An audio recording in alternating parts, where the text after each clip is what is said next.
And I graduated in 1942 during Roosevelt's administration in World War II. And I'm happy to be here. Before I get started, I would like to tell you why I'm here. My son, you want to stand out, Mark? No.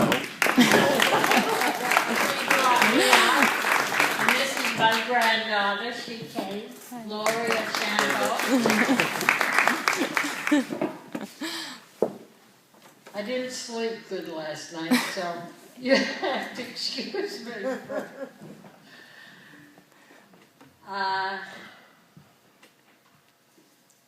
I'll tell you a few things I remember. I had class prophecy. I think that was 5th, as I remember. And my average was 83 1/3%. I don't know how they figured that. And I figured maybe that was a B-. One of you teachers, is that what that would be?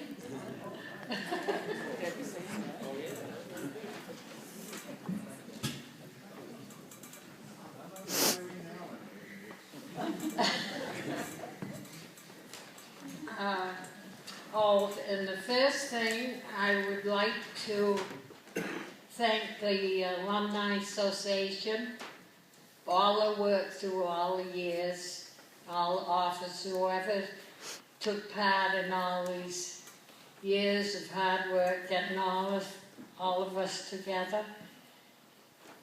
I express my thanks myself and for my class for 1942.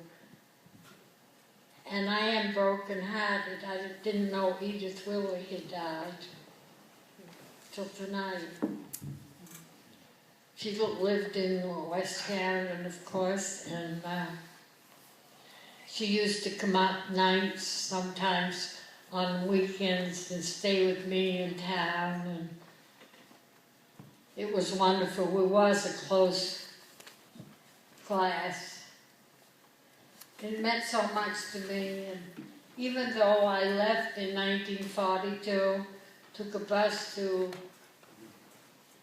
Boston, Mass. To start out working as a maid and doing housework. That's what we did in those days.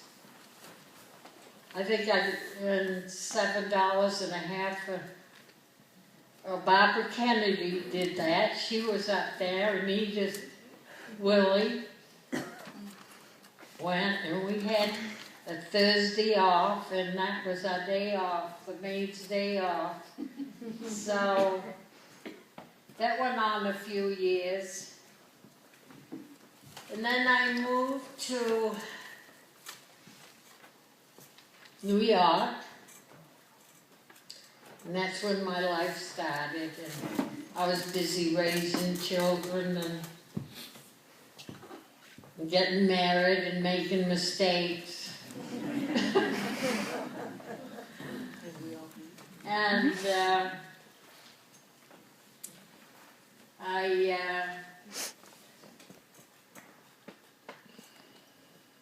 I think I'll go on with that. I was married to Arthur Shambo and had my children, and for 11 years, and he passed away, and then I remarried Richard DeYoung, and we was together 47 years. And all told, my family, I had 3 grandchildren, one loving son that's alive. I lost, remember I used to bring Arthur here, and he used to take pictures, and that's, I didn't bring him, I must have left him at the motel. Because he took a lot of pictures, and I know you wanted pictures from previous years. But I'll get them to you. I'll find them. Like I say, I didn't sleep good last night.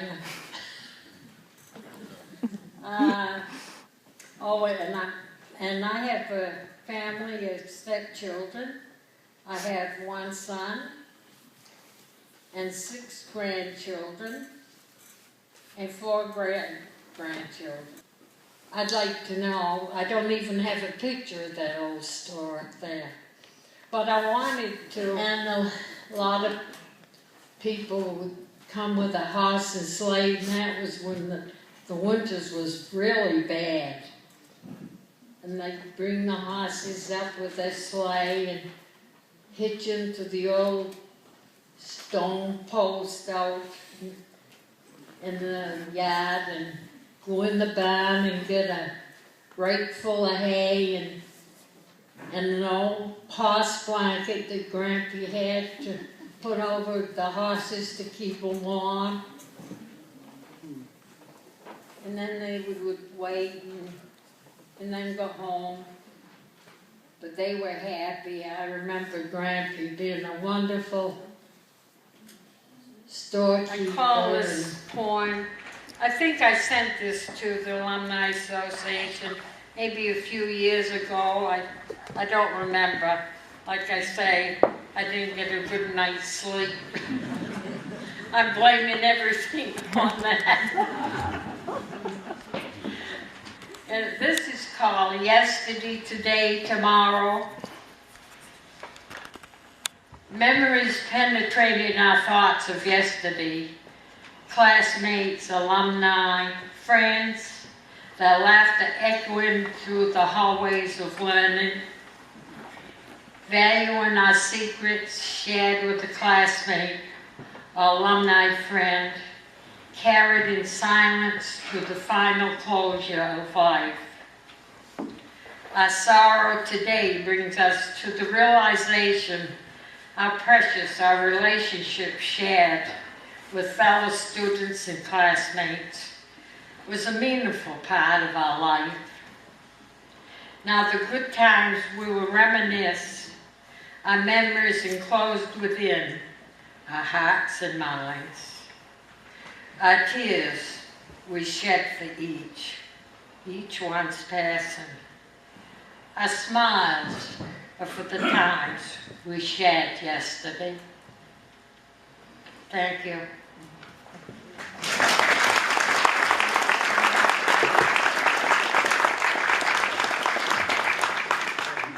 And I have some copies. If anyone would like to take a copy of that poem, they're welcome to it. I'll leave it on the table here.